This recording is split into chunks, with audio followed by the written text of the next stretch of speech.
Bom dia a todos.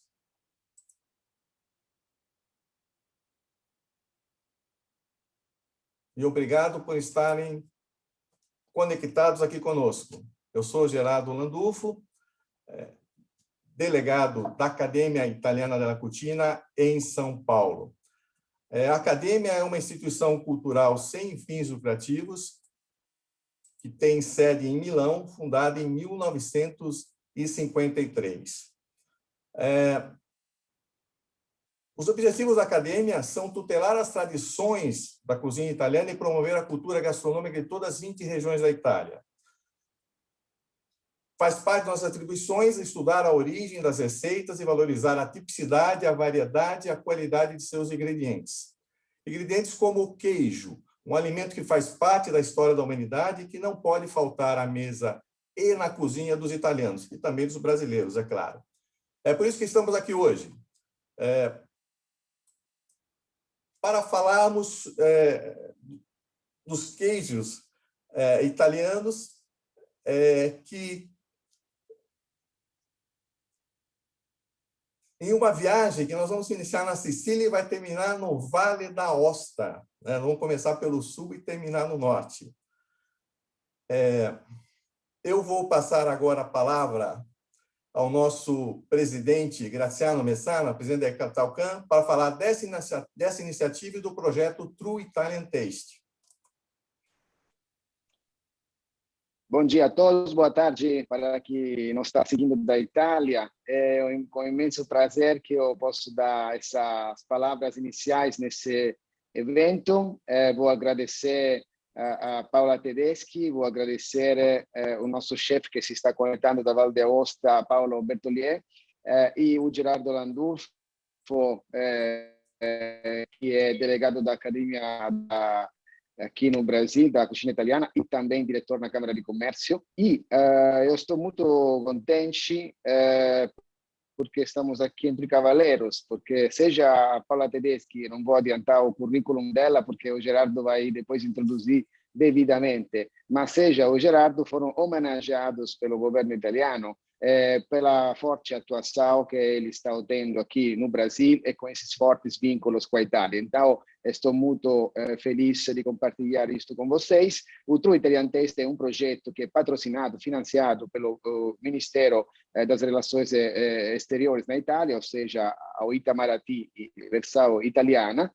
E esse True Italian Taste faz parte de um programa que a Assocamere, a nossa associação lá na Itália, que reúne mais de 80 câmaras de comércio no mundo inteiro, está participando para promover os produtos italianos e entender exatamente as diferenças. Fizemos já o ano passado degustações de azeites, de eventos sobre pasta, molho, esse ano sobre vinho, sobre produto que significa o selo DOP ou o selo IGT, são selos bem específicos italianos. Então, quando alguém compra um produto, pode ver na etiqueta esse símbolo, aí explico bem o que significa. E hoje é a vez dos queijos. Então, eu não queria me estender mais, queria agradecer à organização também, o back-office da Câmara de Comércio, o Fábio Celana, a Adriana e todos, o Enrico, que conseguem proporcionar isso para nós, e deixar de volta a palavra ao nosso Gerardo, que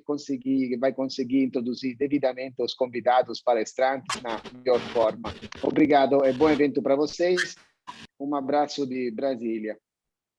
Obrigado, Graziano, que hoje está lá em Brasília, em atividades lá na Embaixada Italiana, como sempre, muito atuante. E eu agradeço novamente essa abertura que a Câmara de Comércio aqui de São Paulo, a Italcan, nos deu para falar de gastronomia, da cultura gastronômica, que quando a gente fala de cultura gastronômica italiana, não é só comida, é o turismo, são os equipamentos que são fabricados na Itália, é o design, é tudo. A gente pode falar horas aqui. Então, para começar, como o presidente adiantou, teremos em nossa companhia 2 especialistas, né? Vou começar apresentando a dama da gastronomia italiana no Brasil, Paola Giusti Tedeschi. Paola nasceu em Roma e veio aos 12 anos com a família para o Brasil. Ela é formada em Química pela USP, com especialização em Análise Sensorial pela Unicamp. Desde 1998, representa no Brasil o ITIF, escola de cozinha italiana para estrangeiros, localizada em Costiglione d'Asti, no Piemonte. Além de promover a especialização de chefes brasileiros na Itália, Paula foi responsável pela criação de importantes parcerias entre o ITF e escolas da Universidade de Caxias do Sul e do Centro Paula Souza do Estado de São Paulo. Dá aula, organiza cursos e colabora na realização de eventos que promovem a cultura e a enogastronomia italiana no Brasil. Paula, obrigado por ter aceito o nosso convite. Admiro muito o seu trabalho e é sempre um prazer contar com a sua presença. Curiosamente, o tema de hoje mudou a vida de Paula aos 12 anos. Podemos dizer que um queijo trouxe a sua família para o Brasil? Bom, antes de mais nada, bom dia a todos, buongiorno in Itália. É sempre um prazer participar dessas apresentações, porque eu considero muito importante o conhecimento dos produtos italianos para que realmente se tenha uma ideia de seu valor. E é isso que nós estamos fazendo hoje e que eu faço há mais de 20 anos. Sim, respondendo à sua pergunta, Gerardo, pode-se dizer que eu vim por causa de queijos, apesar de que eu, naquela época, era nada mais que uma garota, né, de 12 anos, mas meu pai veio contratado pela família Bertolli para fundar aqui. Os Bertolli haviam comprado a Polenghi, na Itália, a Polenghi Lombardo, que é uma firma tradicionalíssima italiana, e eles vieram fundar uma filial da Polenghi aqui no Brasil. E mandaram meu pai como, digamos, encarregado de todo o trâmite para fundar a empresa, comprar alguns laticínios para já começar com algo concreto. E foi assim que eu e a minha família, minha irmã, minha mãe e meu pai viemos para o Brasil. O interessante é que o meu pai não entendia nada de queijo. Meu pai era um economista, né? Dava aula na faculdade e trabalhava como economista.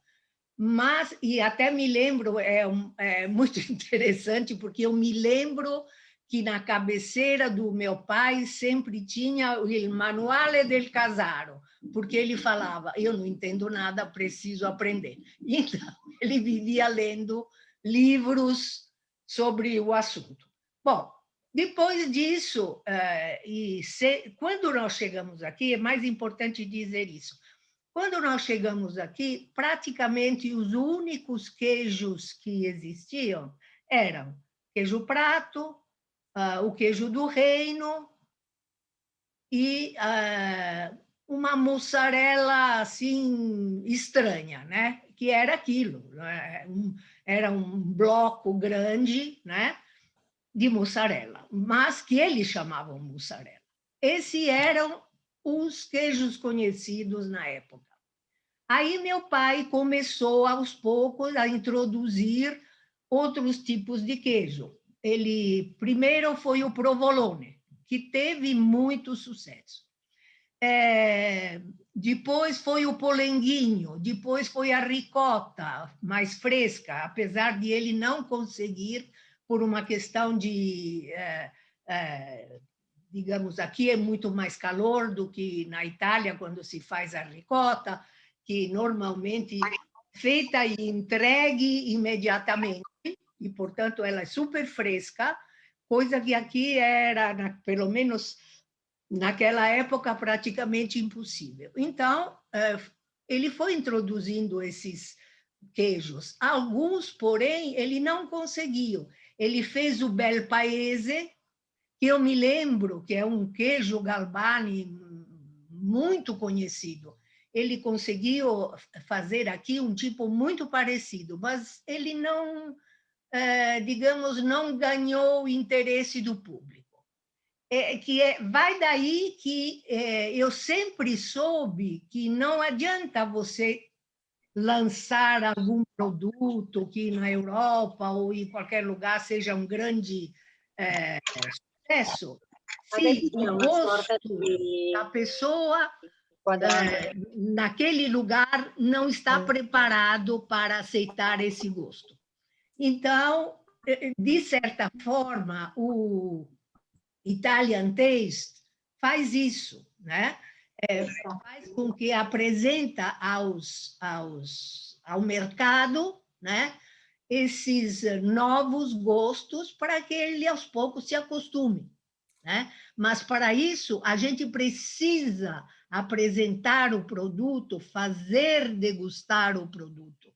Nós já conseguimos muito resultado com azeite, dando aulas de degustação de azeite para que as pessoas percebam a diferença entre um bom azeite e um azeite de má qualidade. E conseguimos também bons resultados com a farinha de trigo, dando aula de pizza com instrutores italianos, sempre muito conhecidos, e com isso conseguimos que digamos, os produtores de pizza, as pessoas, os pizzaiolos, percebessem que eles poderiam fazer uma pizza de qualidade muito superior, usando o trigo duro, o tipo de farinha italiana. E isso sem que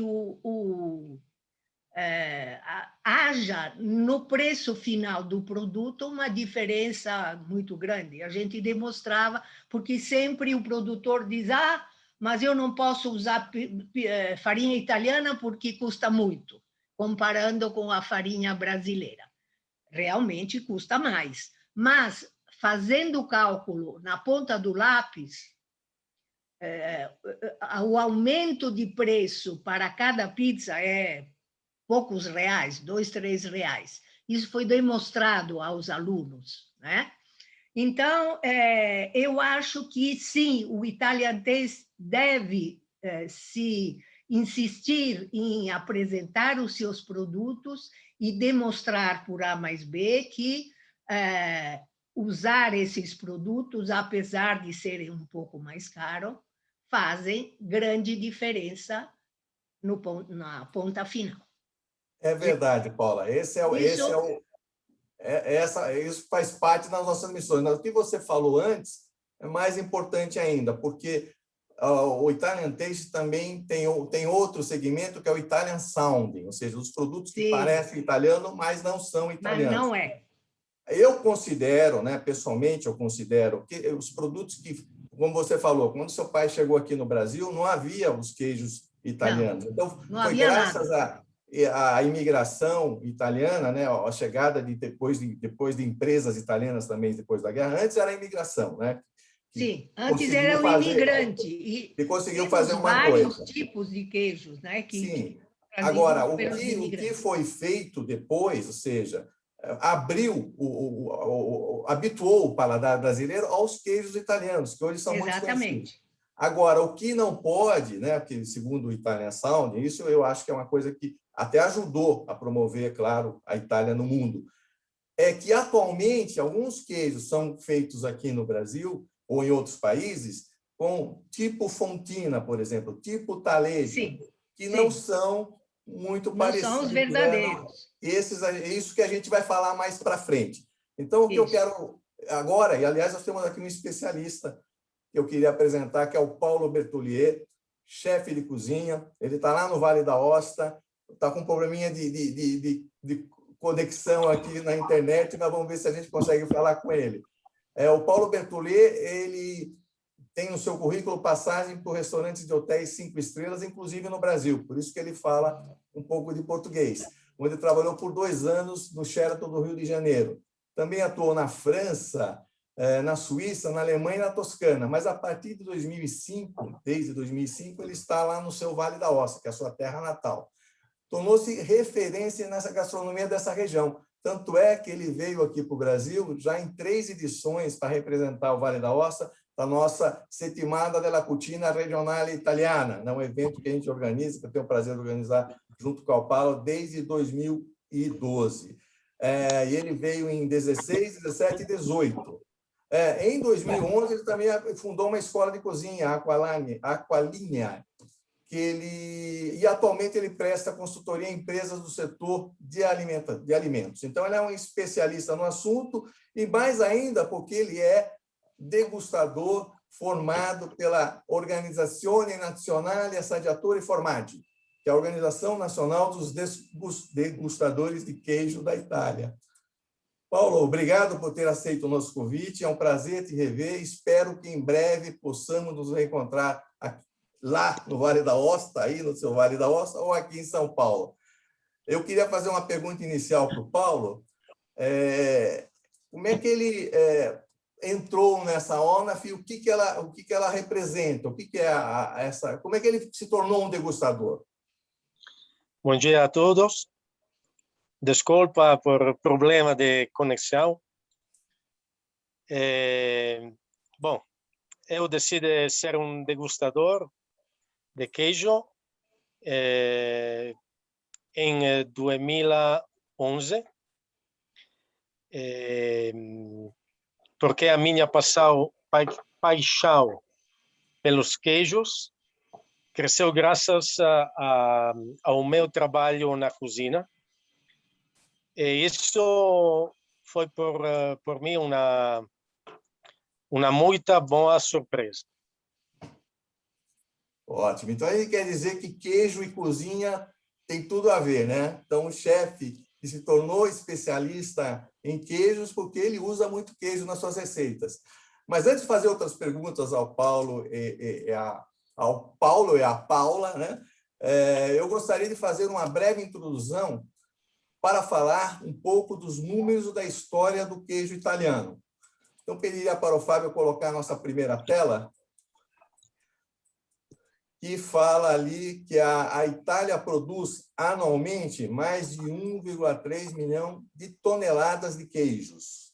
São cerca de 500 tipos, com 58 queijos protegidos pelas certificações DOP, IGP e STG da União Europeia. Em cada uma das 20 regiões italianas, há pelo menos 10 queijos PAT, que são reconhecidos pela tradição e território de origem. A gente vai falar o que significam esses selos, tá? As certificações da União Europeia são 3, né? E a Itália, ela lidera no total, que vocês estão vendo nesse gráfico, que a Itália está em primeiro lugar na quantidade de vinhos e de alimentos, e também nos queijos. A Itália tem 58 queijos reconhecidos com os certificados. São 55 DOP, 2 IGT e 1 STG. A gente vai falar mais adiante cada um deles. Mas era uma disputa aí muito acirrada com a França, que também tem variados tipos de queijo. Mas a Itália, ultimamente, tem superado, né? E agora, esses selos, o que significam? Na outra tela, a gente vai mostrá-los. Esse selo, denominação de origem protegida, por exemplo, ele é concedido aos produtos alimentares e agrícolas, além de vinhos também. Só que os vinhos têm um certificado, colocar um selo opcional, porque os vinhos já possuem os selos mais antigos, porque os europeus de alimentos começaram em 1996, e antes já existia os vinhos DOP, DOP-G e IGT na Itália. Então, eles podem ser usados ou não. Normalmente, usa-se o selo do vinho. Cada parte do processo, no caso do DOP, de produção, transformação e preparação, deve ocorrer em uma região específica. Vou dar um exemplo. Gorgonzola DOP. É inteiramente produzido e embalado em 16 províncias das regiões da Lombardia e do Piemonte, utilizando somente leite local. Quer dizer, tem todo um regulamento para ser produzido com o tempo, com a maturação certa. Então, isso, cada queijo DOP tem esse regulamento, que na Itália chama disciplinare.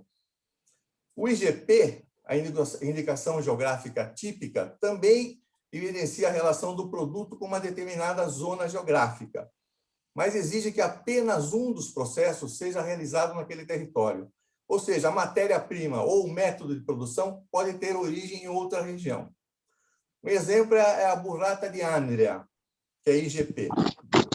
Ela pode ser produzida na província que une as cidades de Barletta, Andria e Trani, ao norte de Bari, ou em toda a região da Puglia, né? Mas ela se chama burrata de Andria porque foi lá que ela foi inventada.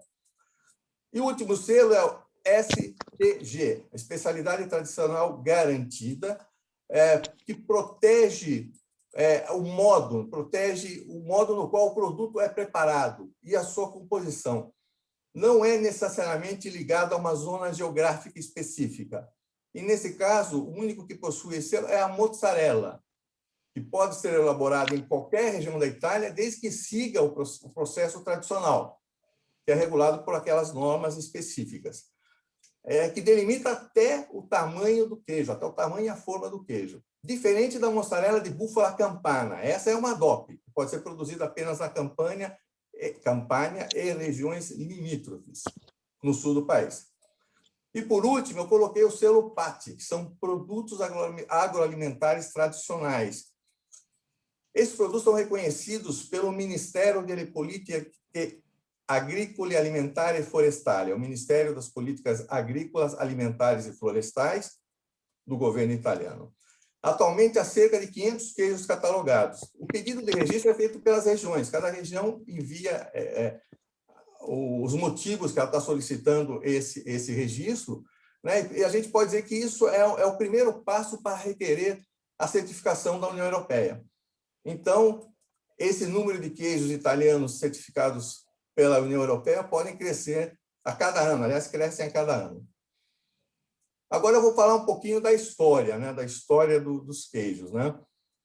Há várias versões sobre a origem do queijo, a começar pela lenda que tenha nascido por acaso, quando um mercante árabe, para se alimentar durante uma travessia pelo deserto, levava leite guardado no interior de um saco feito com estômago de ovelha. O calor, as enzimas animais, o movimento do seu camelo teria provocado a coagulação do leite, que se transformou em queijo. História parecida conta que o mesmo aconteceu com um pastor de ovelhas 7 ou 6 mil anos antes de Cristo. Então, são essas lendas que a gente lê. Agora, de registro histórico, a gente pode dizer que há um da época dos etruscos, muito interessante. Os etruscos foi um povo que viveu em terras que hoje, não estão lá nos etruscos ainda, que viveu hoje em terras que pertencem à Toscana e ao Lázio. Na necrópole de Populônia, na tumba de um nobre falecido do século VI a.C., foi encontrado um objeto em bronze que servia para ralar queijo. E os etruscos ralavam queijo com especiarias e misturavam com vinho. A alimentação, podemos provar um dia isso, né? Já os romanos foram muito importantes para a propagação das receitas, da fabricação do queijo em todo o continente europeu, graças ao Império Romano. Já no ano 60 depois de Cristo, o escritor romano Lúcio Iúnio Moderato, que era conhecido como Columella, foi o primeiro a descrever claramente as etapas de fabricação dos queijos, em uma obra chamada Res Rustica, muito tempo atrás, né? Na Idade Média, que é o próximo. Na Idade Média, as ordens religiosas foram responsáveis pelo aprimoramento da arte queijeira. No interior de monastérios, nas províncias de Parma e Reggio Emília, por exemplo, nasceu o queijo parmigiano reggiano. E no Renascimento, né? O Renascimento foi um período marcado por importantes atividades artísticas e culturais. Teve início na Itália, sobretudo em Florença, né? O queijo foi tema de composições poéticas. Até isso, né? O queijo serviu. Ercole Bentivogli, em 1957, celebrou o queijo como o primeiro nutrimento humano, indispensável complemento dos pratos. Aí a gente lembra aquilo que o Paulo falou, cozinha e queijo, né? O alimento se tornou popular também entre os nobres, começou a ser objeto de comércio entre as cortes. Aí, para a gente, né, não se prolongar, mas tem várias histórias sobre isso, né? Que era até um presente de um soberano para outro. E na Era Moderna? Na Era Moderna, as grandes correntes migratórias e a Revolução Industrial marcaram a história da fabricação do queijo, nos séculos XIX e XX.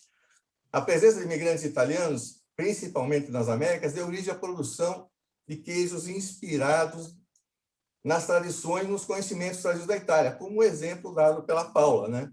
Que é polenguinho, até hoje é sinônimo de queijo aqui, né? E é um pioneiro, é um dos pioneiros. Porque a gente está falando, a gente não pode fazer publicidade, mas tem que falar a história, tem que contar a história, né? E a partir dos meados da década de 1990, com a abertura das importações, o Brasil começou a receber os queijos italianos autênticos. E a Itália também exporta tecnologia e modernos maquinários para as indústrias de laticínios. A propósito, Paula, você pode falar melhor do que ninguém da importância da colonização italiana no interior de São Paulo e na Serra Gaúcha. No que se refere à produção de queijos, conte um pouco dessa história que começou no final do século XIX, né, com a chegada dos primeiros imigrantes, e que até os dias de hoje aproxima muito o Brasil da Itália, não é verdade, Paula? Sim, isso é uma grande verdade. E a gente pode dizer que a produção de queijos no Brasil, apesar de ter havido produções anteriores, claro, principalmente durante a mineração em Minas Gerais, onde começaram a fazer o queijo branco, que depois secava rapidamente, então virava outro tipo de queijo, mas digamos que uma verdadeira produção de queijo nós podemos considerar que começou com a imigração, né? Então, o que se produziu? O queijo serrano de Santa Catarina, o queijo colonial do Rio Grande do Sul, que eu conheci muito bem, né? Existem fábricas lá deste queijo serrano, que é colonial, desculpe, queijo colonial, que é o mais conhecido em toda a Serra Gaúcha e eu diria que ainda é muito consumido. É um queijo agradável, um queijo de meia cura, saboroso e fez sucesso. E, estranhamente, porém, eu suponho que seja por falta de um maior nível de produção, ele não, por exemplo, aqui em São Paulo, ele não chega. Ele é uma especialidade, cachorrinho aí está bravo, uma especialidade da Serra Gaúcha. Mas sim, existem, depois de que que foram abertos os portos, digamos, em 1998, foi aberta a importação de queijos, aconteceram até alguns fenômenos muito interessantes. Não sei se eu posso contar sobre o queijo grana do senhor Randon. Dá tempo? Não? Você apagou o microfone. Paula, não, Paula, assim, você pode contar, porque isso daí, o que você falou antes, você podia dizer, o serrano é inspirado em um queijo italiano? Não sei. Eu queria dizer, não sabe. Eu não se acho, sabe. Sinceramente, o serrano, na minha avaliação, deve ser inspirado na colonização alemã de Santa Catarina. Porque os alemães também são grandes produtores de queijo. Porque os alemães também produziram queijo. No caso da Serra Gaúcha, certamente é um queijo de origem italiana, apesar a gente poderia dizer que é uma toma, ou que é um queijo Lembra genérico, o queijo italiano. Digamos, né? Agora, não, eu gostaria que você falasse do Randon, né? Que é um Randon de origem isso foi. O que ele fez lá no sul? Isso. Então, eu só queria dizer o seguinte, que claro que a partir do momento que se abriu a importação, o brasileiro começou a conhecer muitos tipos de queijo, né? E, corretamente, digamos, do ponto de vista brasileiro, começou a tentar reproduzir esses queijos. O problema é o nome, né? como falaremos depois. Mas dentro desse contexto de querer reproduzir, existe um episódio, um fato que me chamou muito a atenção e eu fui visitar esse empreendimento do senhor Randon. O senhor Randon, que provavelmente todo mundo conhece como produtor de carrocerias, ele tem uma grande fábrica metalúrgica, mas ele, digamos, ficou com as raízes da sua família. Eu acho que ele nem é italiano, ele deve ser filho ou neto de italiano, e infelizmente já faleceu, mas deixou um grande legado. Ele simplesmente trouxe tudo o que é necessário para se fazer um bom grana padano. O que quer dizer isso? Não, desculpa, Paula, ele faz um grana. Que grana padano é só não padano, claro. Ele faz um grana, um bom grana. E, aliás, Paula, desculpe, ele também tem uma linha de importados, né? Isso, ele tem uma linha de importados, mas traz o grana padano autêntico e traz o parmigiano reggiano. E traz o grana, e faz o grana. Esse grana, para fazer esse grana, ele importou a grama, ele importou as vacas, importou todo o maquinário necessário da Itália e até os tecidos, aquelas tipo de um tecido, uma tela, de uma gaze reforçada, com que os operários juntam o leite coalhado e levantam, eles puxam para cima esse bolo de coalho, de leite coalhado, que é colocado numa forma. Aliás, quem tiver ocasião de visitar uma fábrica de queijo grana ou parmesão na Itália, vá, que é muito interessante. Então, eles pegam isso, põem na forma, e, bom, aí tem todo um procedimento. E eu fui visitar esse senhor Randon, uma pessoa simpaticíssima, que estava lá com uma calça toda poída e uma camisa que já tinha visto tempos melhores, né? E a gente pensou que fosse um funcionário, não? Ele era o dono que estava lá tomando conta. E foi assim, um dia muito especial conhecer tanto o Randon como sua fábrica. É o né? Raul, Então, meu nome, Raul Paulo, Randon. Raul Anselmo Randon. Por isso Randon. Tanto que os seus produtos, né, tem marca RAR. Exatamente. Não, ele, inclusive, todo o maquinário, ele trouxe também ele trouxe tudo da Itália. Tudo. Eu tenho outra história interessante, parecida com essa, só que da família Almeida Prado, que não são italianos. Sim, né? sim. Imagina que eles eram fazendeiros de café, né, no começo do século passado, ou no final do século XIX, quando chegaram os imigrantes italianos lá também em Bocaina, próximo de Jaú. Sim, e hoje a fazenda, no lugar dos cafezais, tem as búfalas que pastam. Ele também tem um maestro queijeiro que fez o curso na Itália, ele se aprimora sempre. O maquinário também veio lá da Campania, que é da região, do chefe também, Antônio Maiolica, que é outro campano aqui no Brasil, e prestou, que é nosso professor também. E prestou uma assessoria lá, inclusive nos restaurantes, para ensinar os restaurantes como preparar a mussarela, não só na forma tradicional, mais conhecida, que é a caprese, mas utilizando em outras receitas. Bom, para a gente ir para frente aqui, porque o Paulo também vai ter que falar. Tem muitas histórias para contar, vamos cortar um pouco. Vamos cortar, porque sabe que nós dois, para contar história, vamos ficar o dia inteiro aqui, né, Paulo? Exatamente. Eu queria falar com o Paulo agora, que essa próxima tela aqui, eu fiz uma divisão, nós fizemos uma divisão dos queijos pela Itália. Os queijos DOP, GP e STG de toda a Itália. São 58. Você pode, as regiões onde tem os selos que o maior número de selos são Lombardia e Piemonte, mas todas as regiões italianas estão contempladas nesse mapa aí.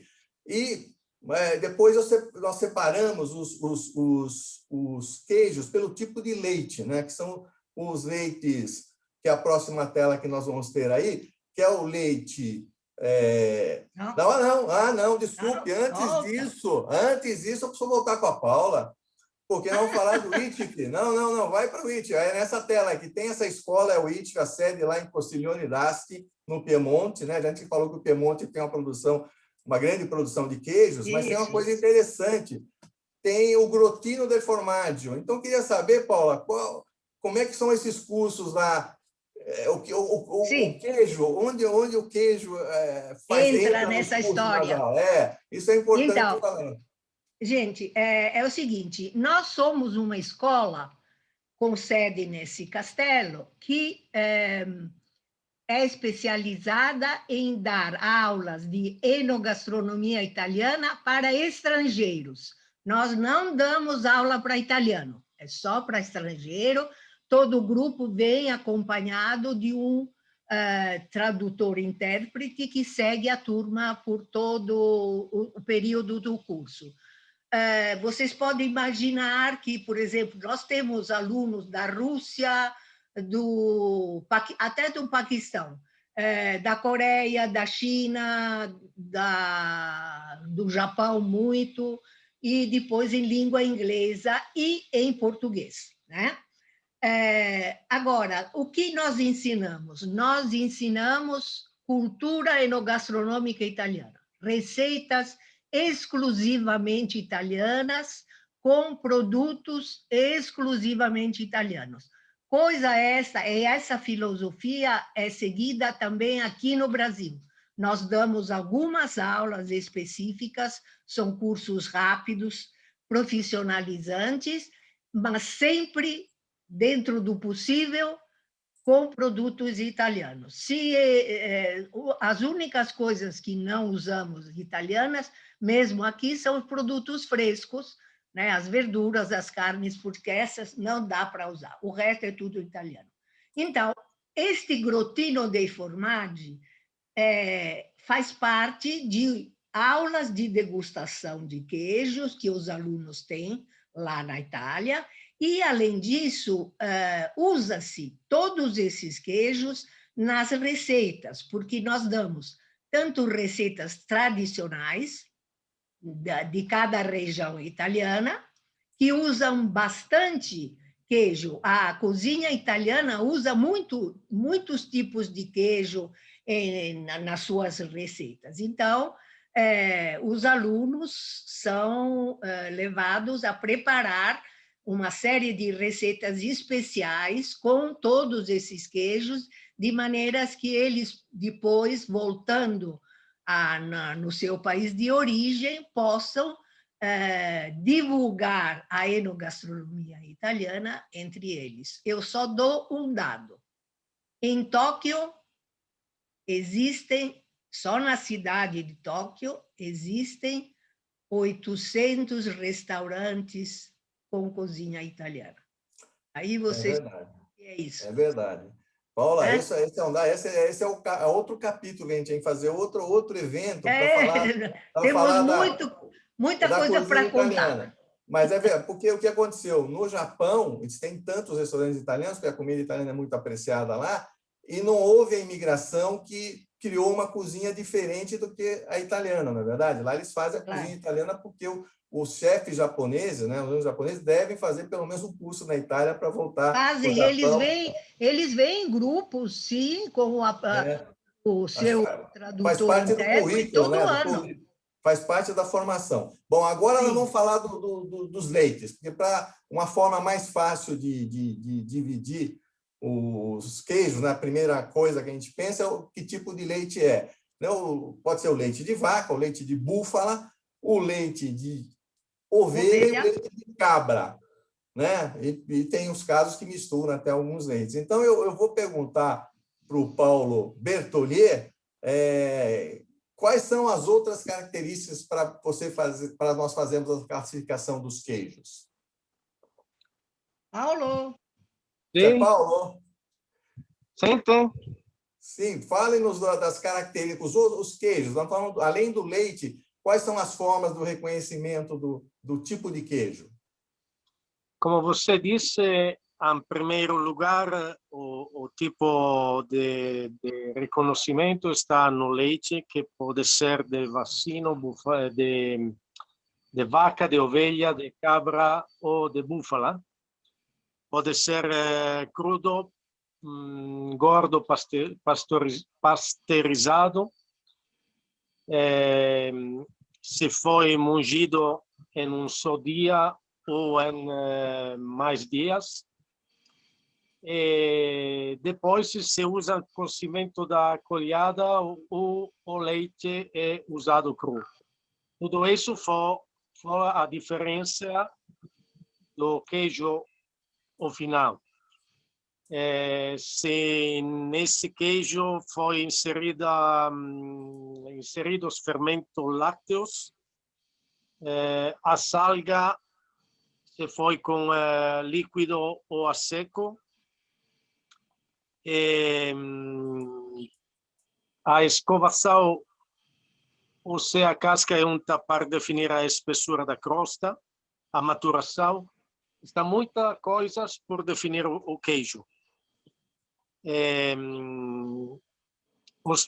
Também como devem ser feitas e em qual temperatura. Enfim, o respeito das normas e regulamentos que definem a produção daquele determinado queijo por ser uma DOP ou IGP ou PAT. Isso é tudo. É isso, Paulo. Então, olha, a gente vai começar, então, a nossa viagem pela Itália. E vamos começar, já que você está aí no norte, no Vale da Ossa, a gente vai começar pela Sicília. Tá? Então, a gente tem vários queijos da Sicília também, a gente está mostrando 3 aí nessa imagem, que é o Piacentino Enesi, que vem na cidade de Enna, né?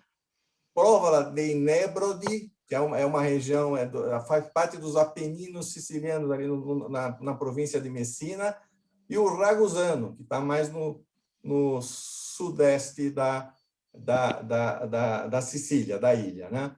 Gerardo, perdão, só um minuto. Paulo, você pode virar a câmera? Sim. Assim? Aí l'immagine non è la tua immagine, devi metterla al contrario. Ah, tem um problema técnico aqui, mas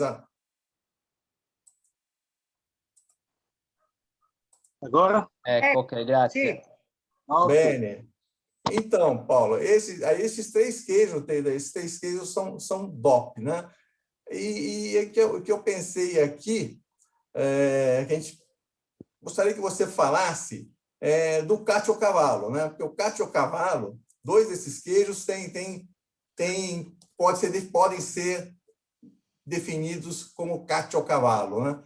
Qual é a origem desse nome? Que a gente tem lendas sobre isso também. Qual é a origem do nome caciocavallo? A origem do nome é antiga, desde o século XV. A etimologia deriva da palavra otomana cashcaval. Identifica o queijo produzido durante a transumância,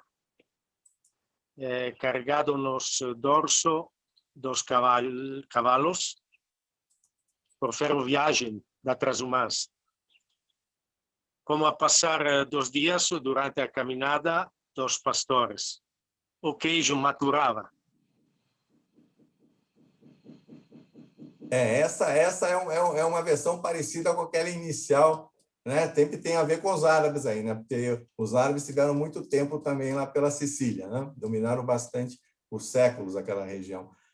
Mas atualmente o caciocavallo, né? Porque é o queijo que normalmente é pendurado num cavalete ou numa barra, né? Então, porque eu li num livro aí de queijo, um livro conhecido aí, chama O Livro do Queijo, que foi editado em 2010, ganhou até prêmio, que está dizendo que o Caciocavallo é de leite de égua. Imaginem vocês.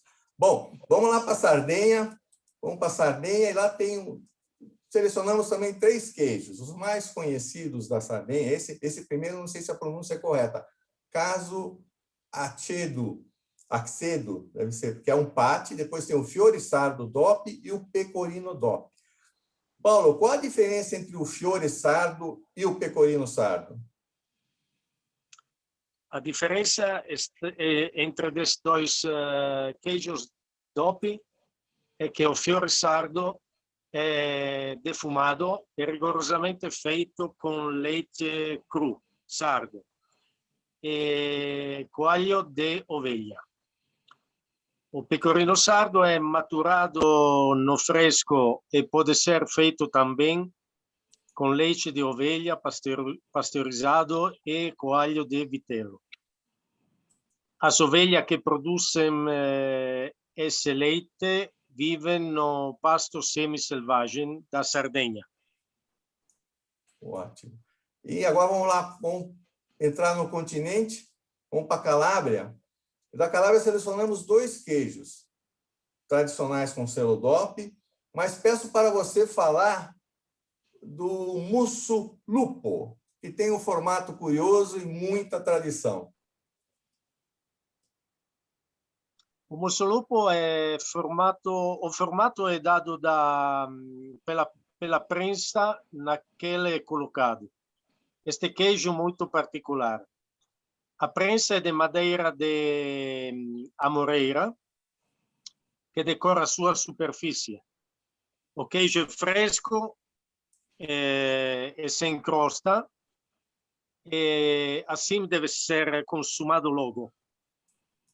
Uma coisa interessante é que não é salgado na produção. É feito com leite cru, de cabra ou ovelha, com coalho de cabra. O queijo é gorduroso de massa mole. O nome veio da prensa, que traduzido do dialeto calabrês quer dizer bocona do lobo. O bocão do lobo. Bom, e agora vamos para a Puglia. Bocão do lobo. Vamos para a Puglia. Na Puglia, Paulo, tem aqui um queijo que está na moda aqui no Brasil, que é a burrata. Lá nós temos o canestrato pugliese, a mozzarella di Gioia del Colle, que recentemente ganhou o selo. E eu queria que você falasse da burrata. Qual é a origem desse queijo e como deve ser consumido? A origem desse queijo é relativamente recente.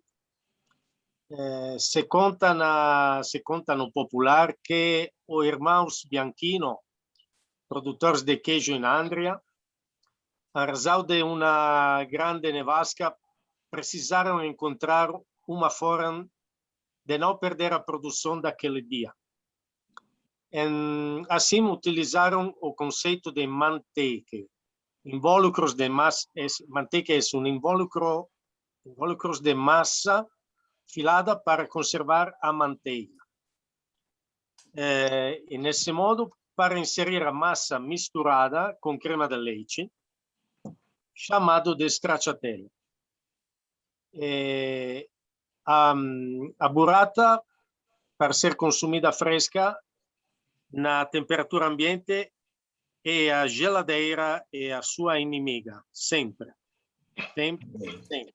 Então, Bom, Paula Tedesco, eu queria saber da burrata aqui no Brasil. Não é igual a que é feita... Não. Eu acho que tem muita gente se esforçando para fazer um bom produto, mas ainda, digamos que ainda não chegaram bem lá. Bom, então, mais ou menos, né? Mas eu acho que esse tipo de queijo, se for conseguido reproduzir uma coisa aceitável, que seja boa, é o tipo do queijo que, por ser fresco e por não ser exportável, Então, é um dos tipos de queijo que nós vamos ter que contar com a produção nacional. Sim, né? mas aí A ricota, por exemplo.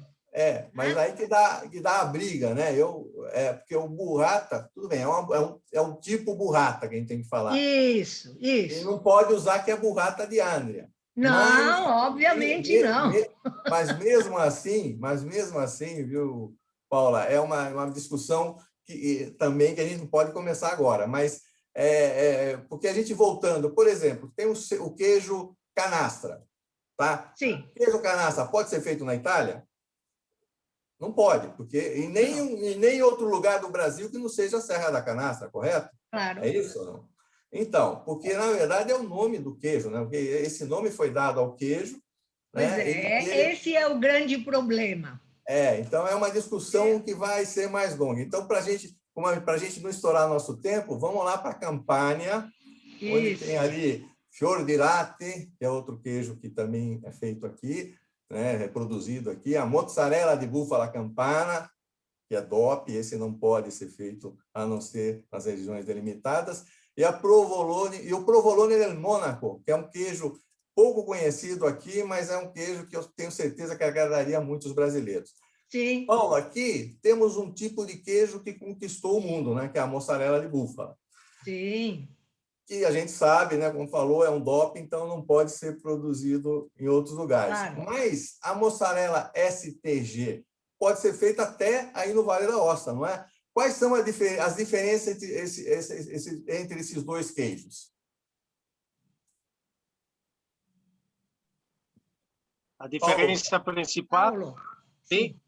Sim. A diferença principal é que a mussarela STG pode ser produzido com apenas leite de vaca. E como você disse, em qualquer lugar da Itália. Já a mussarela de búfala campana DOP é produzida exclusivamente com leite de búfala. Em zonas limitadas, no sul da Itália, em muitos casos feita a mão, mantendo o processo original da chamada mozzatura, por isso o nome da mozzarella. Ótimo. E agora vamos para a pequena região do Molise, né? Onde a gente tem ali tem o caciocavallo di Agnone, a ricotta di búfala campana, a stracciata di Caroville. Eu queria que você falasse da stracciata. Ela faz parte também da família das mussarelas? Sim, é da mesma família, ou seja, das massas filadas.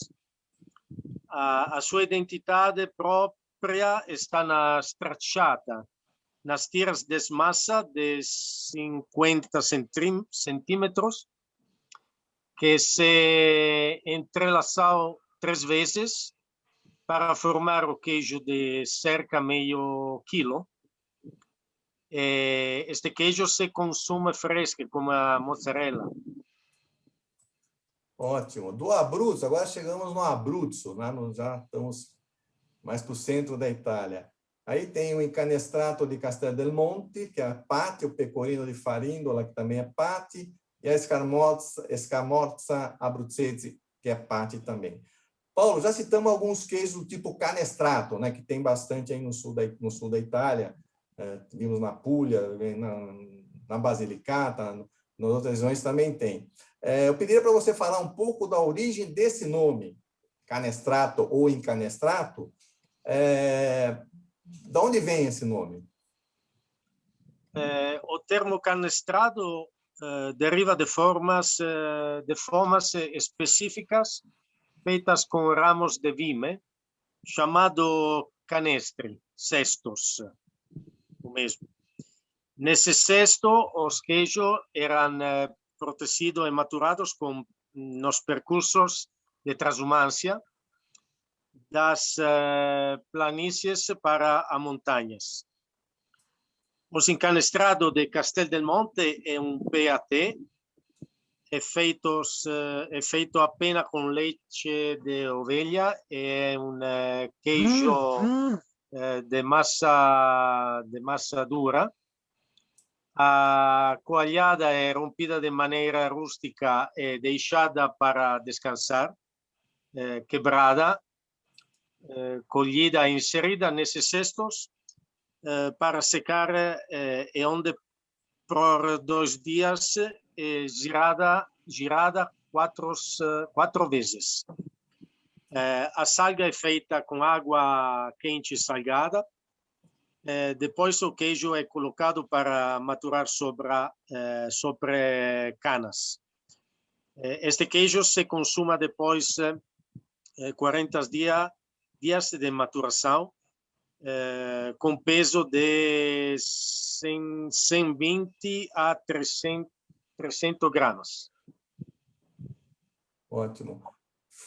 Fábio, acho que a gente pulou a Basilicata, não foi? Sim. Voltamos. Por favor, volta para a Basilicata antes da campanha, que a gente correu, a pressa para terminar, porque a gente está chegando, passando um pouquinho a nossa hora. Então, na Basilicata, tínhamos a manteca, né? Além do pecorino e cavalo, que são 2 queijos bastante populares no sul da Itália, tem a manteca. Esse queijo, também conhecido como burrino, né, Paulo? Ele remete logo à manteiga, né? Você poderia explicar o que é mantecato, já que falamos também lá na Puglia da nossa burrata? O mantecato é queijo de leite de vaca produzido com matéria-prima gorda, residual do sordo leite. Muito gordo e amanteigado. Como a burrata é inserida em um invólucro de massa afilada, tem um peso de cerca de meio quilo, e quando fresca, o seu interior é espalmável, enquanto a sua borda é aromática. Beleza. Então, agora vamos continuar. Já passamos pelo Abruzzo, né? E vamos chegar agora no Lácio, na região de Roma. Tem o Cacciofiore, que é um PAT, o pecorino romano DOP e a ricota romana DOP. A ricota é um queijo muito utilizado na cozinha, não só romana, né? Mas é também um ingrediente presente em receitas de toda a Itália. É isso mesmo, né, Paula? Sim, é frequentíssimo encontrar ricota. E como também é muito difícil achar uma ricota fresca feita aqui no Brasil que seja boa, principalmente para fazer cannoli. Não, mas é que do cannoli é ricota de pécora, né? De ovelha, não é Pois isso, Paulo? Paulo Bertolier. Vamos perguntar agora. Ei, Paulo, a ricota como você usa a ricota na sua cozinha, hein, Paulo? A ricota é um queijo considerado polivalente. A sua vontade é o frescor, mais do que reconheço. Fala dela desde o século II depois de Cristo, um queijo que acompanha a vida do homem. Pode ser consumida simplesmente com azeite ou pimenta, ou nas várias receitas tradicionais romanas. Eu tenho uma receita que amo. Para mim, agrada com um pouco de açúcar e vinho santo de Toscana. Tudo bem misturado e acompanhada com figos frescos. Isso me deixa sem palavras. A todos nós, a todos nós. A todos nós. E lá na Úmbria, tem um queijo que também cai bem no paladar do brasileiro. São aqueles feitos com tartufo. Como é a produção desse tipo de queijo, Paulo? A geral, o tartufo é triturado e pasteurizado, depois inserido durante a produção do queijo. de modo a deixar o seu aroma inconfundível. Se usa cerca de 500 gramas de tartufo para cada 10 quilos de queijo. Esse queijo é tradicional na Umbria e também na Toscana.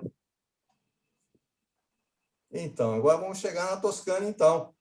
Ali tem a Caciotta della Lunigiana, que é um PAT, o Pecorino di Pienza, que também é um PAT, e o Pecorino Toscano DOP. Qual a diferença entre esses dois pecorinos, o toscano e o produzido na cidade de Pienza? O pecorino toscano tradicional è del leite di oveglia, di razza sarda, è una DOP e produce na Toscana e no Lazio. O pecorino de Pienza è un PAT produzido com o mesmo leite, mas no sul da Toscana, na província de Siena. A fama do pecorino de Pienza vem desde a época de Lorenzo de Medici, meglio conhecido como Lorenzo o Magnífico. Paulo, essa cor que tem no pecorino de Pienza, cores diferentes, é no processo de maturação, né? Que ele são colocados com folhas. Como é que você lembra desse processo para deixar com cor diferente a crosta? Tem muito gosto, tem muitas diferenças do simples que está fresco, diferentes maturados, ou com sabor de folha de castanho, com uso l'italiano, mosto di uva. O mosto, de uva. Mosto de uva. Essa cor a cor vinho vem do mosto da uva que é colocado na crosta, é isso, Paulo? Sim. E também com il fieno che mangiano le pecore, com l'erba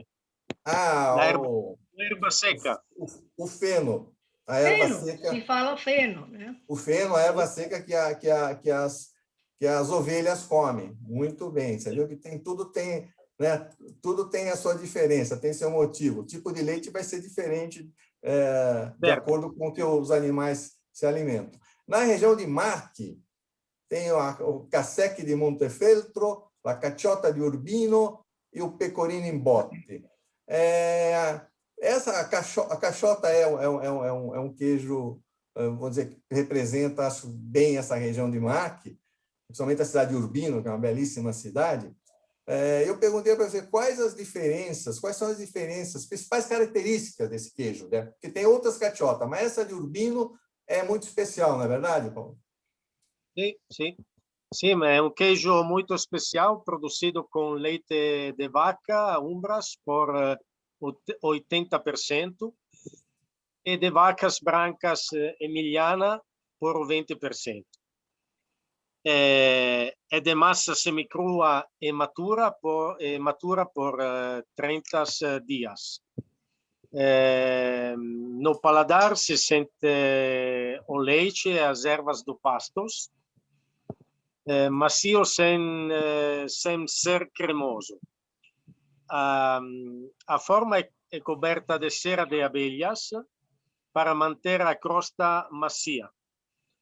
Dizem que esse era o queijo preferido do grande Papa Clemente XIV e do grande Michelangelo. Muito bom, muito bom. E aí chegamos na Emília-Romanha, que é outra região famosíssima pela produção de queijo. Nós colocamos 3 aí, bem diferentes um do outro, que é o Formaggio di Fossa di Soliano, que é DOP, o Parmigiano Reggiano DOP, e o Squacquerone di Romagna. Na Emília-Romanha, acho que é obrigatório a gente falar do Parmigiano Reggiano. Paulo, em poucas palavras, porque aqui também caberia um capítulo só para falar dele, como um chefe de cozinha definiria esse queijo? Bom, não há muito a dizer, já que eu disse o queijo mesmo, não? O parmigiano conhecido de todo mundo. Posso dizer que esse queijo mudou os hábitos alimentares de boa parte da humanidade. Como chefe, digo que sem esse queijo a cozinha seria muito triste. Para fazer esse queijo, necessita, para fazer uma forma, são necessários 560 litros de leite. Pense que no 560, não é isso? 560? 560. 560. E essa forma tem... E o peso dessas formas são... Sim. Várias da 24 a 48 quilos. Ótimo. Pense que no século XII, os monges beneditinos e cistercenses já apreciam as suas qualidades. Boccaccio falou dele em sua famosa ópera Decameron. É isso. E a gente gosta muito aqui no Brasil, gosta muito. Então, a gente tem que falar que o tipo parmesão é um queijo muito diferente do parmigiano reggiano. Então, Sim, né, Paula? Quem tiver a possibilidade de fazer uma prova vai ver que a diferença até nos cristais, né? Tudo é uma coisa muito bem diferente, né, Paula? Como é que você explica isso nas suas aulas? Bom, a melhor maneira de explicar é fazer uma pequena demonstração. Você pega um queijo tipo parmesão, que, para começar, é excessivamente fresco, para poder ser... Aqui não existe o conceito de maturar o queijo por 18, 24 ou 36 meses, né? Então, o queijo é sempre excessivamente fresco. Tá? E você demonstra, experimenta um pedacinho de parmigiano, experimenta um pedacinho do nosso produto nacional. Esse é um dos queijos que realmente é difícil imitar. É isso, também acho. Bom, Paulo, vamos lá para o Vêneto. Paulo, nós selecionamos 3 dos vários queijos dessa região: o Asiago DOP, o Piave DOP, esse Piave está chegando no Brasil agora, e o Provolone Valpadana, que o Provolone normalmente é um queijo mais raro no norte. Conta a história desse Provolone aí, Paulo. O provolone é um tipo de queijo que na cozinha pode ser utilizado em qualquer lugar, até com pescados. É de massa afilada, produzido com leite de vaca. Pode ser doce ou picante, semiduro, maturado por pelos mesmo 30 dias ou 12, e de 12 a 6 meses o picante. Esse queijo nasceu no Vale do Rio Pó, no século XIX, com a chegada dos agricultores vindos do sul da Itália. Então está explicado aí. O Provolone della Valpadana. No Friuli Venezia Giulia, lá vizinho do Vêneto, podemos dizer que o Montasio é o queijo símbolo do Friuli? O Montasio, sim, é o queijo símbolo. Ao lado do Frant, formati Frant, representam o Friuli Venezia Giulia. O Montasio ha prazer de sentir o sabor, lembra a sua história quando você gosta, quando você coma. Imagine que no passado esse queijo era usado como forma de pagamento no lugar de dinheiro. É um queijo gordo de breve, média e longa maturação. No paladar se sente de forma prolongada e intensa. Se come cru ou cozido, faz muito sucesso na cozinha. Muito bem, já estamos lá, quase chegando na sua região, hein, Paulo? Estamos ainda do lado nordeste da Itália, mas vamos chegar já no Vale d'Aosta. No Trentino Alto Adige, a combinação de queijo e fruta, né, como estão vendo essa foto aí do Stelvio, DOP, aí também tem o Puzzone de Moema, que tem esse nome característico, e a Espressa della Giudicaria. A combinação queijo e fruta é comum na mesa italiana, não é verdade? É isso, Paulo? Come-se muito queijo com fruta na Itália? Não só o Stelvio?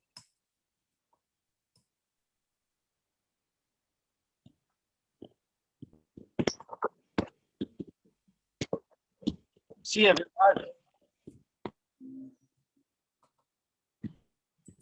Vocês não estão escutando? Sim, é verdade. Paulo? Sim.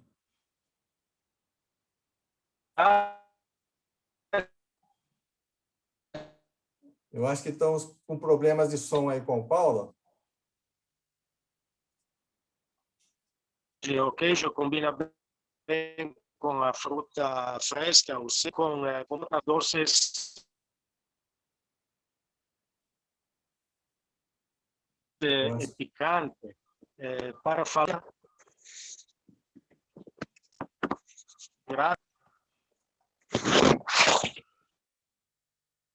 Olha, a gente não estamos ouvindo o Paulo. Oi? Não estamos ouvindo o Paulo, né? Sim. Paulo, acho que está com problema lá na conexão dele. Bom, o queijo, os queijos com frutas é bem comum na Itália, né? O Stelvio é um queijo. A gente está vendo essa foto aqui, tem pera e maçã, lá na região do Trentino Alto Adige, que é a maior produtora de maçãs. Essa combinação é muito usada, né? E esse Stelvio, o Paulo já havia me contado, que é um queijo produzido com leite de animais que pastam de pasto, né? Que não são confinados. E ele tem com máximo 60 dias de maturação. Ele já é um queijo que combina muito bem com essas frutas, como a gente viu ali, e ele tem um perfume muito especial. Se sente muito esse queijo, é um queijo que tem bastante tradição nessa região e é conhecido também no resto da Itália. Vamos continuar por aqui? Vamos continuar com a Paula? Paula, vamos para a Lombardia? A Lombardia tem a ver, você falou do Polenghi lombardo, vamos lá para a Lombardia. E na Lombardia, nós colocamos 3 queijos ali, o Grana Padano, né, que é um Grana Padano DOP, o Taleggio DOP e o Mascarpone PAT, o PAT. Né?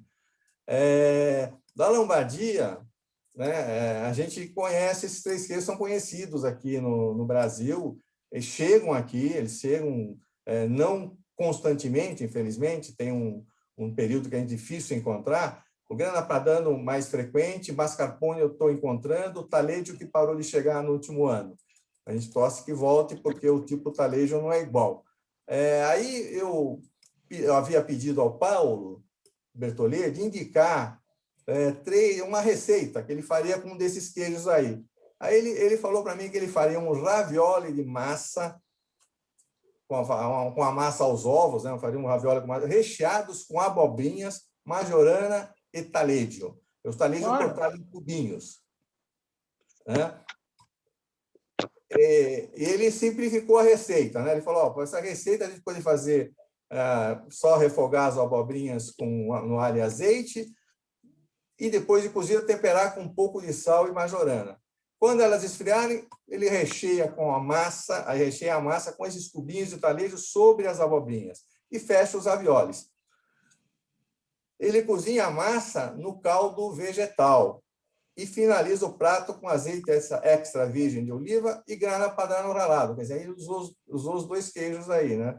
Só não usou o mascarpone. O mascarpone ele usa quando fizer a sobremesa, o tiramisu.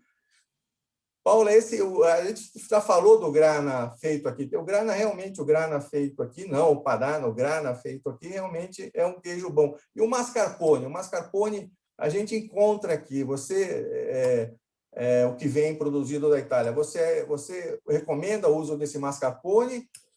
Olha, é o seguinte, a gente precisa ser objetivo.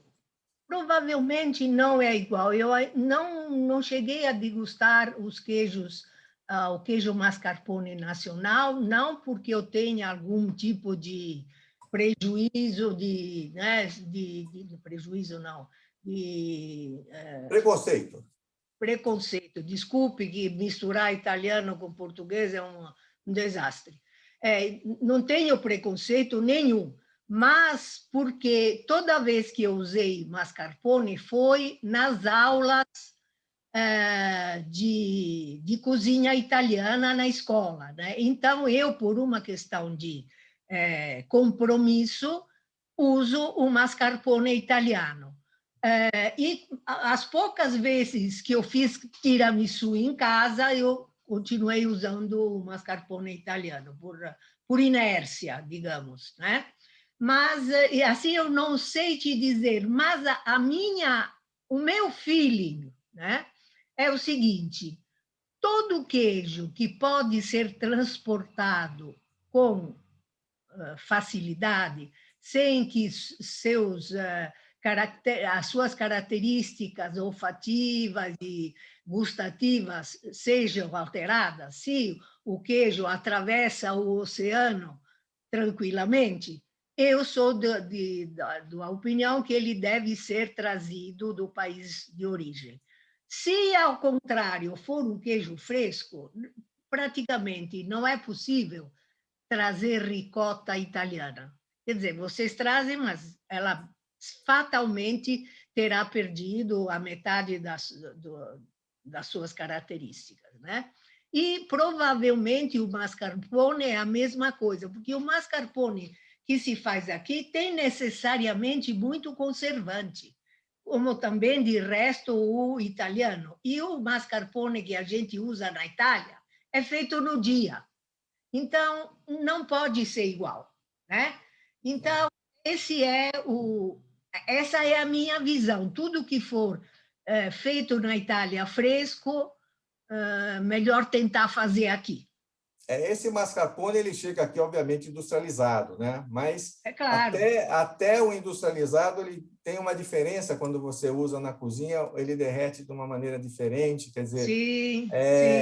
Bom, aí ficam para os cozinheiros e as donas de casa verificarem. Não, claro, e também a gente precisa também falar que muitas vezes é desconhecimento, né? Porque a pessoa que vai no mercado fatalmente vai começar comprando mais barato, porque ela não tem poder de comparação. A partir do momento que ela realmente compara, então ela sim vai decidir se vale a pena aquele pequeno delta a mais, né, que vai influenciar no preço do prato, para ver se vale a pena usar um produto de maior qualidade. É isso. Claro, é isso. Não, então, agora vamos para uma região, a nossa penúltima região, que é a Ligúria, aliás, a antepenúltima, que é a Ligúria. Ela é uma região pequena também, que está entre o mar e a montanha. Então, ali a produção de queijo não é grande, mas tem uns queijos muito interessantes lá, com esse Brusso, que é dos vales da Arocha, o Caprino della Valbrevena, e o Formaggio San Stefano, né, que tem o San Stefano, vem de Santo Stefano, se não me engano. O Caprino da Ligúria, aí o Paulo é um Paulo falou que esse caprino da Ligúria é um queijo diferente dos outros, porque vem acidificado por 24 horas, coalhado e depois transferido em moldes por outras 24 horas. As formas depois são polvilhadas com cinzas de castanha e maturam por 10 dias. Se consome no máximo em um mês. Na cozinha, acompanha legumes e frituras, mas também pode ser usado em risotos. E agora vamos lá para o Piemonte, né? O Piemonte, que é essa região que tem vários queijos, né? Que tem o maior número de queijos DOP. Ele tem muita tradição, os que a gente, entre os mais famosos, né? Porque são vários, tem o Castelmagno, tem o Gorgonzola e o Rasquera, são todos DOP. No caso do Gorgonzola, o Piemonte divide com a Lombardia a produção desse queijo. E está ali ele é produzido em regiões ali na fronteira da Lombardia com o Piemonte. Aí o Paulo considera o Gorgonzola um símbolo italiano. A história do homem que, com seus experimentos, criou um alimento único. O Gorgonzola é feito com leite de vaca, as formas são... seu conteúdo é cremoso e branco. Depois de 10 dias, ele é furado. A forma é furada, né, com uma agulha para permitir a entrada do ar e formar os mofos, com listras e cores diferentes. É maturado por 50 dias, o tipo doce, tem um tipo doce e o tipo picante por 80 dias. Tá? Esse é um dos poucos queijos que a crosta não é utilizada, mas é um queijo que faz muito sucesso aqui no Brasil também, né, Paula? Esse é um queijo bem diferente. Sim. O Gorgonzola, o tipo E Gorgonzola... muito imitado também, muito imitado. Então, nesse caso, por exemplo, né, como poderia ser tipo Gorgonzola, o tipo Roquefort, né, que é o queijo... o tipo do queijo, a gente fala queijo azul, né, não é isso? É o tipo que a gente... Queijo azul, queijo verde, tem vários...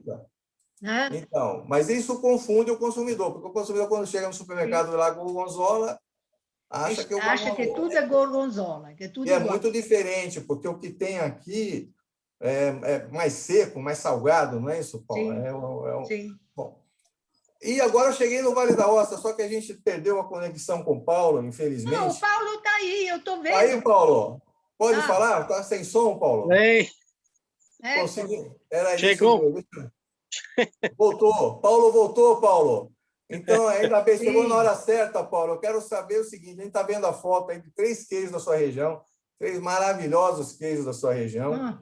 Tá? O Fontina DOP, o Fromazzo e a Toma di Gressonei, é isso? Eu quero saber se você tem esses queijos aí, porque a gente só pode ver da foto aqui. O Fontina que chegava no Brasil não tem mais.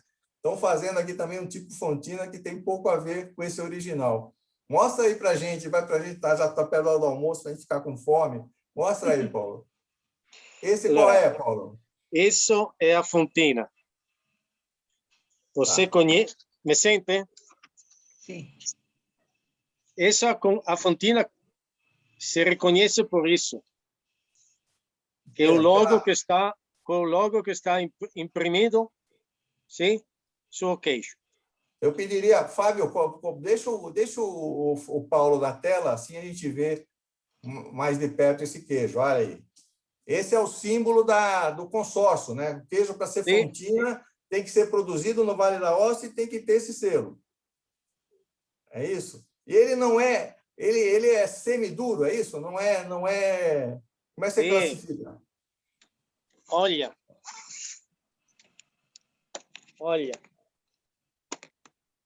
Ok? Ok. Olha, não, ele pode ser comido assim, normalmente, não é isso? Pode ser apreciado. Olha que beleza. Por lo comer melhor, a crosta vai cortada, depois na mão. Isso é para degustar. Você está degustando para ver. Sim. Faz uma pregueira. Faz uma oração. Depois, isso é muito è più riscaldato. Ele aqueceu o queijo, né? Por que você aquece o queijo? Por que, Paulo? Per il profumo. Ah, para mostrar mais o seu perfume. Sempre quando a gente degusta, aumenta a temperatura um pouco. É igual do azeite, né, Paula? Igual o azeite. Libere os flavors. Que libere o azeite é a mesma coisa, né, Paula? Você é especialista também em azeite. Aliás, está aqui tá seguindo o nosso evento o Ricardo Castanho, que é outro especialista em azeite. Ele também aquece o azeitinho lá né, antes de... Bacana. E, Paulo, e aí, qual é o outro passo? Depois você corta um pequeno troco, vai fazer assim, e põe a boca. Não mastica. Não mastiga, só coloca na boca. Com a língua spinge verso o palato. E com a língua você joga na direção do paladar. É isso? Sopra. Okay. Em cima. Depois, scusa, parlo italiano, tu fai la traduzione. Fala, vai. Spingendo verso il palato, senti qual è la giusta forma del formaggio, perché se è molto grasso fonde bene, già schiacciandolo. Então, ele diz que fazendo esse movimento, ele sente se o produto, se o queijo é muito gorduroso, pode ser grasso, tem muito... ou ele vai perder a forma dele, ele vai ficar sem mastigar, ele vai sentir se ele está mais firme ou menos firme, é isso, Paulo? Ok, giusto. Depois, se você mastica... Depois você mastiga... In questo momento senti l'odore del latte, delle erbe e eventualmente anche la parte amara, perché i formaggi dove la mucca mangia tanta erba hanno anche le note amare delle erbe. Então, entre os sabores, ele vai sentir o sabor do leite, obviamente, mas também das ervas e até algumas notas amargas que talvez sejam provenientes dessa mesma erva que o animal comeu. É isso? E o sal? Este queijo... Paulo, e il sale? È usato il sale, non si sale proprio, né? Utilizzato il sale? Solo fuori? Sì, solo fuori. Sal só usa fora. Ogni giorno, per 2 mesi, la fontina viene girata. Cada dia, em 2 meses, em 2 meses, a fontina a forma é virada, né? É capovolta? Sim. É capovolta, é virada. Spazzolata limpa, né? Passa uma escova. Com água e sal. Com água e sal. Todos os dias. Guarda che crosta fine che ha. Aí fica uma crosta bem fina. Isso é por causa da escovação? É isso, Paulo? Sì. Tá ótimo. E poi una fontina fatta bene come questa. Vedi questi piccoli occhi? Sim, esses pequenos buraquinhos, ele fala olhos, esses pequenos buraquinhos, porque foi bem feita, é isso?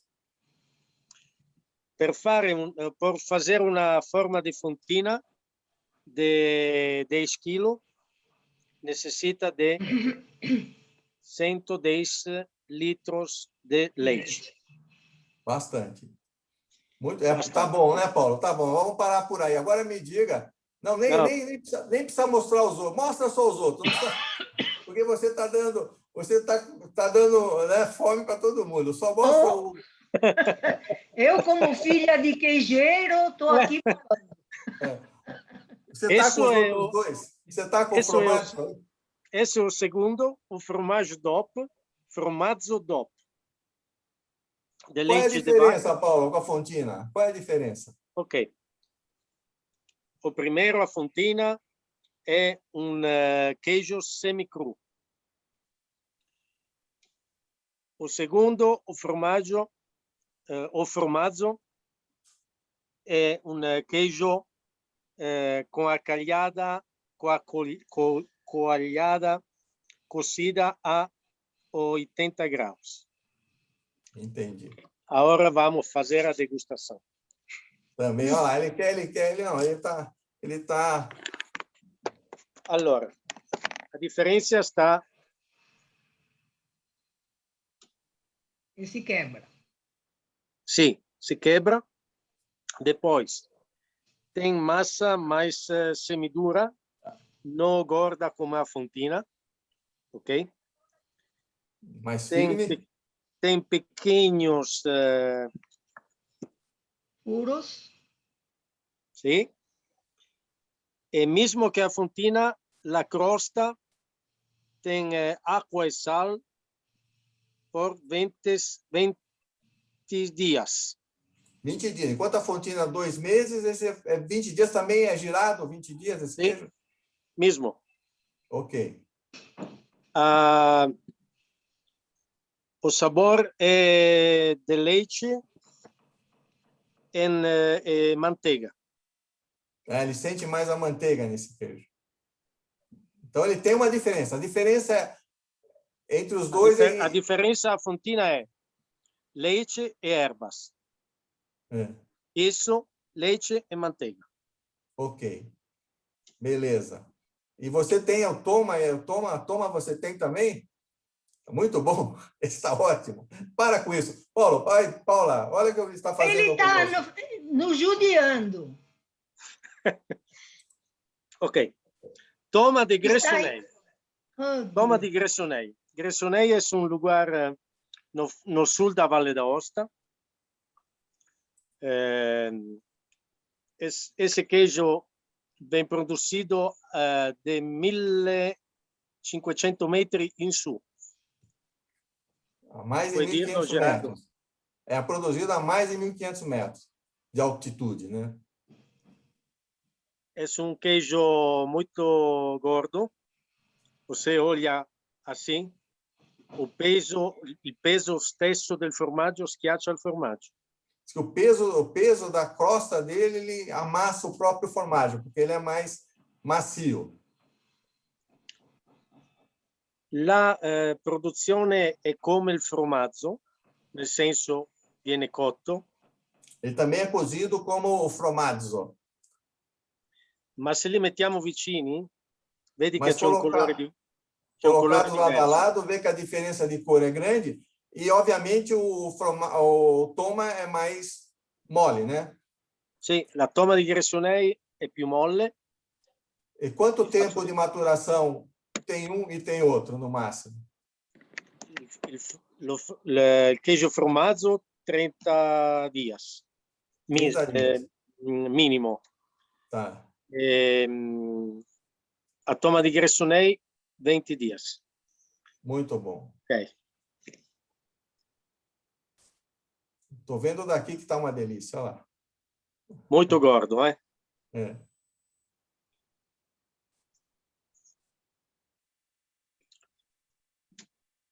A degustação está sabor de leite e de vaca. É de vaca. É um queijo de verdade. Te lo dico in italiano perché sennò così non sembra bello. Quando tu sei vicino a una mucca, senti il suo odore. Quando você está perto de uma vaca, ele sente o suo odore, ok. O odor, o cheiro. No, non il cattivo odore, il buon odore dell'animale. Não o cheiro ruim, o cheiro bom. Quando mangi questo formaggio hai il gusto del latte e quel buon odore di animale insieme. É o gosto do leite e o bom cheiro do animal. Beleza. Paulo, para concluir. Sim. Para concluir. A gente fala assim, o brasileiro também gosta muito, e aí no Vale d'Aosta eu sei que é uma das especialidades, é a fonduta. Então, sim, você utilizaria esses 3 queijos? Você pode fazer fonduta com ele, ou o da fontina é tradicional, os outros também, é o fontina? Com esse é tradicional. A receita é esta.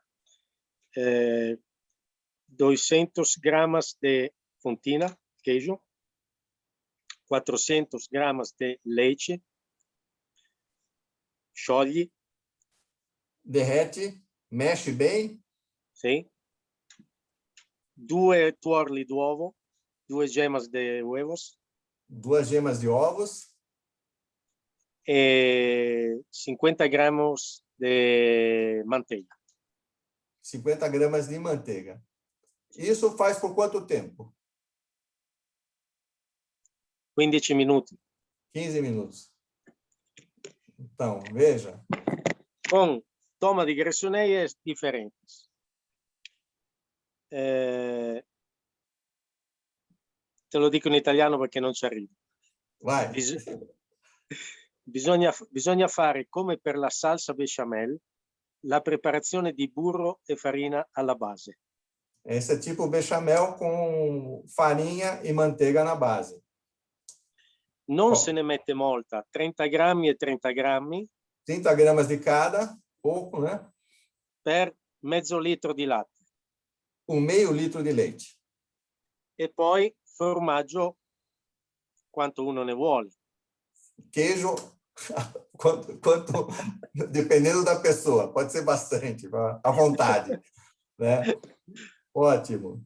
Vai bem, Paulo. Paulo, agradeço muito você ter participado aqui com a gente. Tivemos aí um pouquinho, ele foi ali fora da casa para pegar uma ligação melhor. Estou vendo aqui esse muro tradicional das casas do Vale da Osta, hein? Que beleza, hein? Belíssimo, Paulo. Eu te agradeço muito, Paulo. O paisagem. Tá bom.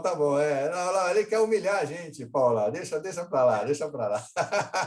Paulo, grazie mille. Realmente espero te rever logo. Você é uma pessoa muito querida. Ou é o jeito dele, a gente aqui no grupo de chefes, quando vem os chefes da Itália, são 20, pelo menos 21 de cada região. O chefe Paulo Bertollet é conhecido como il professore, que realmente ele sabe muito de cozinha e também de queijo. Muito obrigado, Paulo, te agradeço muito. Agradeço também Paula Tedeschi. Paula Tedeschi, quer... Não, Paulo, faz um saluto do Vale da Osta. Deixa o Paulo fazer um saluto do Vale da Osta e depois eu passo. Vai, Paulo. Mande um saluto aos amigos do Brasil, Paulo. Eu? Sim. Um beijo muito grande a todos os brasileiros, a pessoas que participou a esse masterclass de queijo. Muito bom, Paulo. Obrigado. Grazie a te. Até logo no Brasil. E fica um pouquinho aí que vão ter uma surpresa final. Paula, você, Paula. Oi. Desculpem que tem alguém batendo em cima da gente aqui. Se tiver barulho, me perdoe. Diga. Então, eu fazer a sua saudação, te agradeço muito. Acho que nós vamos fazer outras coisas, né? Porque a gente tem muita história para contar. Eu aqui estou pensando que eu vou organizar uma aula de degustação de queijos. Que vai ser... Vamos mandar o Paulo. O Paulo deve vir para cá. A gente vai convencer o Paulo. Isso, com o Paulo como representante da UNAF, né?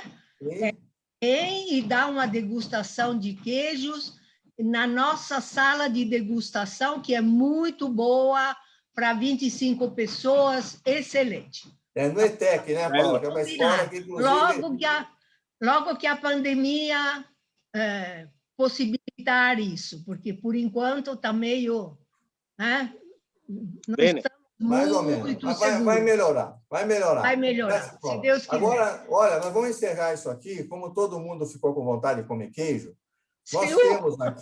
nós temos aqui um importador de queijo que traz o verdadeiro Parmigiano Reggiano DOP. Sim. Ele mandou aqui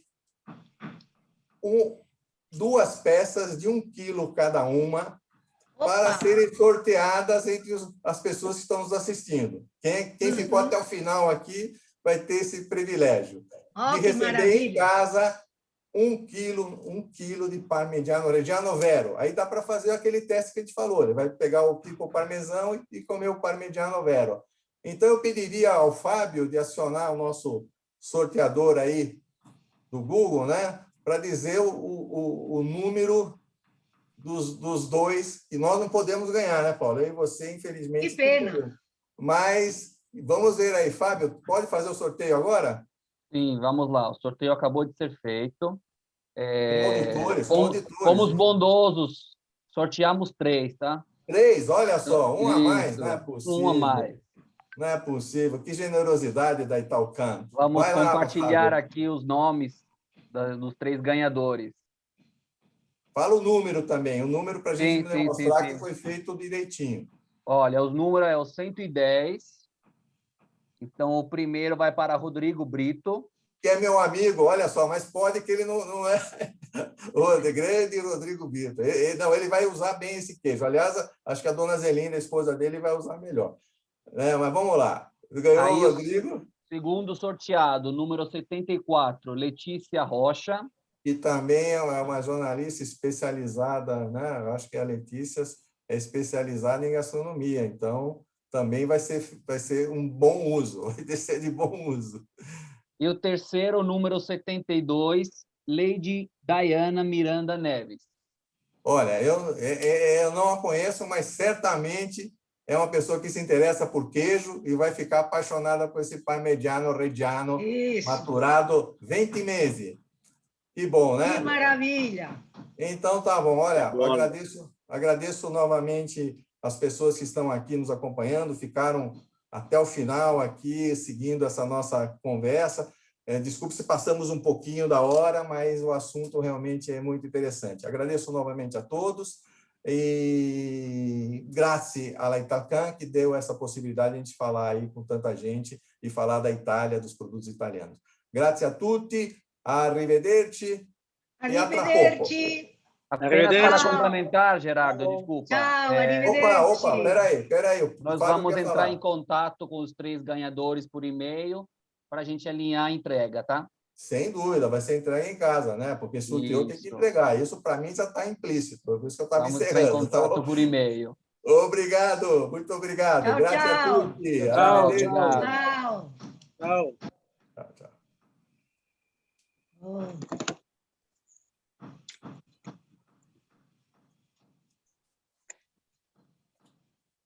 Foi bem.